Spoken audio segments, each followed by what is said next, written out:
I went to this really big office party and they gave me a work award for doing a good job. So I told my son. He was like, cool. That was an accident. I accidentally won an Oscar. Also, I don't know what I'm talking about. I'm making it all up as I go.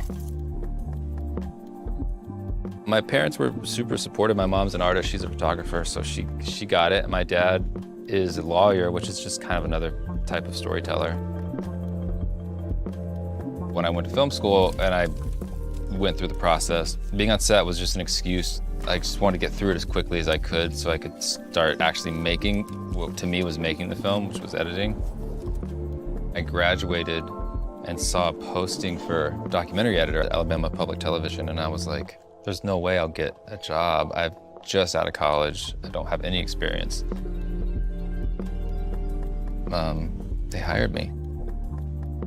Mission-based work is intoxicating and powerful and exhilarating and energizing, and the opposite of that is so depressing.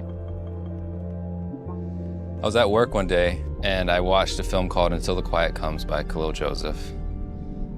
And I watched it again, and then I was like, oh God. And I went home and told my wife, Becky, I was like, I think I have to quit my job and move to LA and find Khalil. This is the work that I want to be doing and that I always wanted to be doing, but then had kind of forgotten about narrative and experimental stuff that I was really attracted to. So I found his editor, Luke Lynch, online. He kind of said, like, look, if you come out here, we can give it a shot. The deal that I had with my wife was 6 months. I'll see if I think I can make it out here. Started working at the Eric Andre show as an intern and wasn't getting paid. Did a bunch of other stuff, wasn't getting paid. Eventually I started to get these little paid gigs, you know, enough to just kind of almost pay my rent. I called Becky and I was like, I think I can make it. I think we can do it. A coworker at APT, Justin Garr, moved out. And so he invited me to Daniel Scheinert's birthday party. The party was at a roller rink. I just showed up with Justin and Daniel was like, you know, he didn't know me, he didn't invite me. I had like forgotten my wallet, so I didn't have any money. So Daniel had to pay my way in and he rented my skates for me.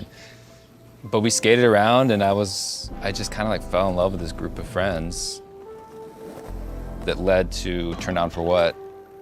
That's how I started working with them. You can be friends with the people you work with and you can do good work. Something that lasts and puts something good into the world and says something and makes people feel like they're included and makes people feel less alone. Which sounds simple, you know, and obvious, but it's surprising how little of that there really is. Being a good editor also means being emotionally in tune with yourself and the world, because that's kind of what you're doing. You're like an emotional tuning fork for the film, and everything comes through you. So if you're not living life and having experiences and gaining knowledge of the world and people and the way that people interact, your tool gets dull and you start making weird decisions. It's hard because I'm also obsessed with what I do, so like I'll dream about it. I'll wake up and be in the shower and be like, how can I fix that scene? So many of my ideas, the majority of them are bad and don't work. I go through these stages on projects where I'm stoked, I'm excited, I'm confident. Get the footage, start editing, start watching really. Even more excited, I'm gonna kill it, it's gonna be great. And then I start cutting, and then I get to this point where I'm like, I'm a bad editor. I don't know what I'm doing, I don't know what anyone has ever hired me. I should quit and be a farmer. And then I've realized that I just have to push through it. That if I just keep working, I'll accidentally do something interesting. And then I can just like dig into that.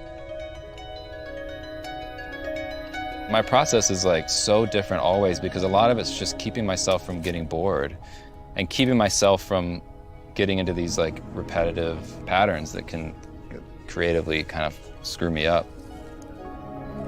It's both learning to trust your instincts and having fun working against them. And a lot of that also comes from working with other editors and being able to jump in and out of their projects and their timelines and seeing like, wow, they did it like that. It all comes back to collaboration. It doesn't matter how good you are technically. If you have a good idea, it's gonna be good. There's so many like pieces of work out there and even in other mediums of art that are like not technically incredible, but the feeling behind it is amazing. And that's the kind of stuff that I love doing. At the company that I'm a part of now, Parallax, it's part of our like working philosophy.